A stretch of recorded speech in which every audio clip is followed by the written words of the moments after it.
Glória a Deus, essa música em fervente oração também faz parte das minhas favoritas aí do disco, do Clássicos. Graças e paz, amados. Sejam bem-vindos. Glorificamos e adoremos. Graças e paz. Que o Senhor esteja lhe dando a sua bendita bênção nesse dia feriado, Corpus Christi, o corpo de Cristo, onde a Igreja Católica celebra o dia da Eucaristia. É interessante, né, como ainda hoje as pessoas estão se preocupando com o corpo de Cristo. E a Bíblia diz que quando Jesus subiu aos céus, lá em Atos capítulo 1, ele subiu à vista dos seus discípulos, né, com o corpo e tudo. As pessoas acham que Jesus subiu apenas em espírito, ele subiu com o corpo. E foi recebido um cortejo angelical e pelo seu Pai ali na glória. E então não é a gente está com essa de Cristo, mas sim estamos com a nossa preocupação. Por isso que eu quero meditar com você num tema que mas eu quero voltar a esse mesmo tema, que é um questionamento que muita gente faz, né? Principalmente para mim que sou pastor, muita gente tem essa dúvida e pergunta: pastor, o que acontece depois da morte? O que acontece com a alma? O que acontece com a gente um segundo após a gente partir desse mundo? Aí a Bíblia, infelizmente, ela não nos dá muito material para responder isso, mas ela nos dá, sim, respostas. E uma das respostas é essa que Jesus dá aqui em Lucas 16, a partir do versículo 19, quando ele conta a história de Lázaro. E que diz que quando a gente tem 20 anos, a gente vai sair, a nossa mãe sempre pergunta: para onde é que você vai? Quando a gente está com 40 anos, aí geralmente é a nossa esposa que pergunta: você foi para onde? E quando a gente morre, aí todo mundo pergunta: para onde será que foi a alma dessa pessoa? Jesus ele responde aqui nesse texto. E a gente analisando o papel da morte, a gente chega à conclusão de que a morte ela é um sucesso. Porque para cada vida que nasce, com certeza é uma vida que vai morrer. E eu sei que é triste dizer isso, mas é fato. A vida ela tem começo, meio e fim. E não importa o quanto a gente se cuide, não importa o quanto se prepare, se alimente bem e tal, mas o fato é que um dia ela chega. Mas o que acontece, queridos, um segundo após a morte? É essa a pergunta que eu gostaria de responder nessa tarde. Vamos verificar alguns pontos aqui dessa passagem. O texto diz que tanto a prosperidade como o sofrimento terreno, eles terminam no momento exato da nossa morte. Ora, o rico dessa história, queridos, aparentemente ele tinha uma boa saúde, aparentemente ele se cuidava, aparentemente ele tinha uma vida boa, ele tinha um guarda-roupa de causar inveja, ele tinha bons relacionamentos, ele tinha uma saúde de ferro, ele tinha, enfim, prosperidade financeira, mas tudo indica que a morte chegou para ele de surpresa, né? Bateu na porta dele assim de surpresa. Pode ter sido um ataque cardíaco, um ataque fulminante, não sabemos. Mas o fato é que parece e a sua prosperidade, tudo aquilo que ele acumulou, tudo aquilo pelo qual ele trabalhou a vida inteira, acabou ali. A mesma coisa em relação ao outro personagem, a quem Jesus chama de um homem sofredor, que não tinha nada, e como se não bastasse, além de ser pobre, ele era um homem doente. Um homem que vivia numa condição miserável, mal vestido, passava fome, não tinha uma moradia adequada e ele não tinha, parece que não tinha condições de trabalhar para se sustentar, não tinha dinheiro para se tratar, porque o texto conta que os cachorros, os cães lambiam as suas feridas. E a exemplo do rico, cuja prosperidade acabou ali no dia da sua morte, a miséria de Lázaro acabou ali também no dia da sua morte. Ou seja, a prosperidade e sofrimento terreno, eles terminam cada um no seu devido tempo e no seu devido lugar. Nem a riqueza e nem a pobreza vão para o céu ou para o inferno. Ambos ficam aqui. Nem a bonança, nem a prosperidade, nem o sofrimento tem lugar no céu ou no inferno. Ambos ficam aqui. É lógico que aqueles que vão para o inferno, eles vão mais adiante. Agora, o que acontece, amados, um segundo após a sua morte? O texto vai dizer, no versículo 22 e 23, vou ler para vocês. E aconteceu, morreu o mendigo e ser levado pelos anjos para o seio de Abraão. Morreu também o rico e foi sepultado. No inferno, estando em tormentos, levantou os olhos e viu ao longe a Abraão e Lázaro no seu leito. Então, o que o texto está dizendo, queridos? É que, na verdade, no momento que esses homens fecharam os olhos aqui e partiram, eles experimentaram imediatamente o destino deles. Quando Lázaro morreu, todo um cortejo angelical esperando por ele. Uma festa no céu por esse pecador que estava chegando na glória. Da mesma forma, queridos, infelizmente, o rico, quando ele morre, cortejo angelical. Ele é um cortejo aqui terreno. Ele com certeza um sepultamento muito bem frequentado, com muita gente importante, talvez um caixão de pinho, talvez um túmulo de mármore, né? Talvez um cortejo fúnebre assim de fechar o comércio, mas infelizmente ele não teve esse cortejo angelical esperando por ele na glória. Por quê? Porque era uma vida que estava se perdendo. Era uma vida que estava indo para o inferno. E quantas pessoas, queridos, às vezes têm preparado tudo para o seu funeral? Eu conheço pessoas que já escolheram a roupa que querem ser, com a qual querem morrer desenterrada, né? A sua mortalha. Já escolheram até o caixão, até já pagaram a funerária. Tem gente que já comprou até o túmulo no cemitério. Ou seja, já se preparou para a morte. Só não se preparou para a eternidade. Infelizmente. E Jesus, nesse texto aqui, ele abre as cortinas, ele levanta a ponta do véu e ele nos mostra o que vem um segundo após a morte. Aliás, ele já tinha feito isso, queridos, quando da sua morte, que ele se vira para o ladrão que se arrepende dos seus pecados, e ele promete a ele: hoje mesmo estarás comigo no paraíso. Então Jesus dá para a gente uma dica do que acontece um segundo após a morte.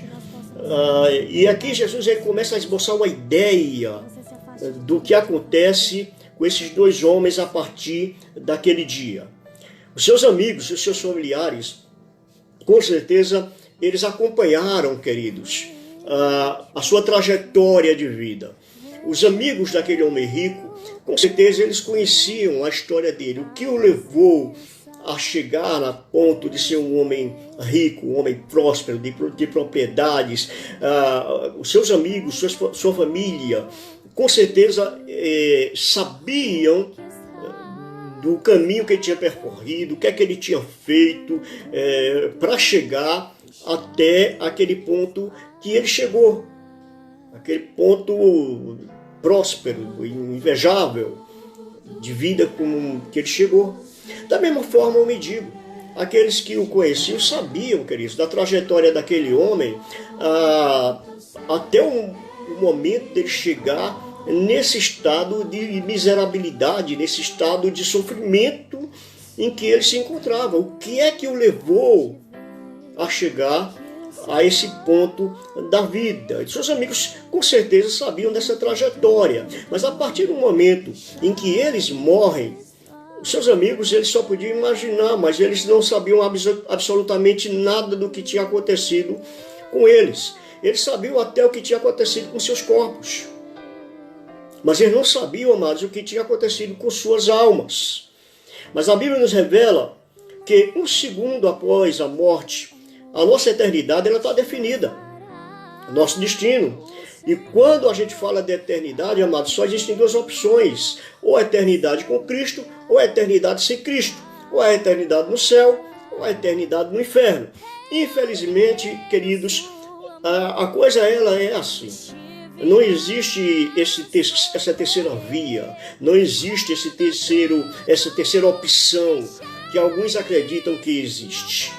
E tem gente que pensa que o inferno é só para uma determinada classe de pessoas que no nosso julgamento merecem ir para o inferno. A gente pensa, queridos, que o inferno foi feito para alguns políticos corruptos. A gente pensa que o inferno foi feito para alguns bandidos. A gente pensa que o inferno foi feito para gente do caráter de Hitler, do caráter de Bin Laden, de pessoas que são, no nosso conceito, merecedoras do inferno. Mas se você for olhar para esse homem da história, queridos, você vai verificar que esse rico do texto não era necessariamente um homem com as características de candidato ao inferno, de acordo com esse conceito nosso. Ele não tinha essa característica de um candidato ao inferno. Por quê? Ele era um homem rico, ele era um homem gastador, ele era um homem egoísta. Mas igual a ele, a gente encontra milhares, milhões por aí. Igual a ele, querido, nós conhecemos vários, às vezes até da nossa família mesmo, de pessoas que vivem a sua vida, não são até honestas, pagam suas contas em dia, são responsáveis por seus compromissos, mas que são pessoas, queridos, que não se preocupam com a sua alma, com o seu destino, com a sua eternidade. E aí, quando morrem, amados, o seu caráter, a sua bondade, ou a sua honestidade não é suficiente para levá-lo para a glória, para o céu. Por quê? Porque só Jesus Cristo, como Senhor e Salvador da nossa vida, é que pode nos garantir lugar na eternidade. E é claro que o inferno está cheio de pessoas ruins. É claro que no inferno tem gente do quilate de Hitler, de Bin Laden e de tantos outros. Mas o inferno também, querido, está cheio de pessoas que, no nosso conceito, são bons cidadãos, são pessoas honestas, de caráter, mas que estão lá. Estão lá porque desprezaram a Deus, viveram nessa vida sem fé, viveram nessa vida sem ter o seu temor do Senhor, viveram na sua vida aqui na terra, os seus dias, o seu tempo aqui na terra, sem se preocupar com o destino da sua alma. E infelizmente, amados, tem muita gente enganada nesse mundo. Eu pergunto, que tipo de pessoa você acha que vai para o céu? No seu conceito, que tipo de pessoa você acha que vai para o céu? Existe uma tendência teológica popular de achar que todo mundo vai para o céu, ou todo mundo merece ir para o céu. E se você verificar a opinião de algumas pessoas, às vezes de alguns famosos na televisão, ou alguém, até mesmo no nosso grupo de amizade, a gente vai ver, amados, que E essa tendência é uma realidade. Algumas pessoas têm essa opinião de que supostamente, amados, o céu está com suas portas escancaradas para receber todo mundo. São pessoas que querem exterminar o inferno e abrir as comportas do céu para todo mundo, não importa a vida que teve, a trajetória, o caminho, o que fez durante os seus dias aqui. Não importa como viveram os seus dias aqui nesse mundo. Mas isso não é bíblico. Não é verdade. O céu, queridos, é um lugar reservado somente para uma classe de pessoas.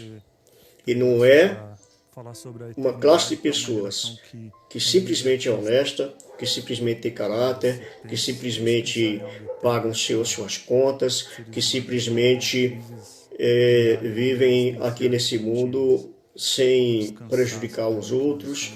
Não, não é simplesmente isso, não. Isso não é suficiente. O céu era para uma única classe de pessoas: pecadores arrependidos, pecadores remidos, pecadores que abrem o seu coração e convidam Jesus para ser Senhor e Salvador de suas vidas. O céu está reservado para esses, aqueles que têm o Senhor como a sua luz, que têm o Senhor como seu único e suficiente Salvador. É simples, claro e fácil assim. Ir para o céu é simplesmente, queridos, como o seu Salvador eterno. A história desse rico é uma história triste. É um homem que viveu os dias aqui na terra, usou, aproveitou daquilo,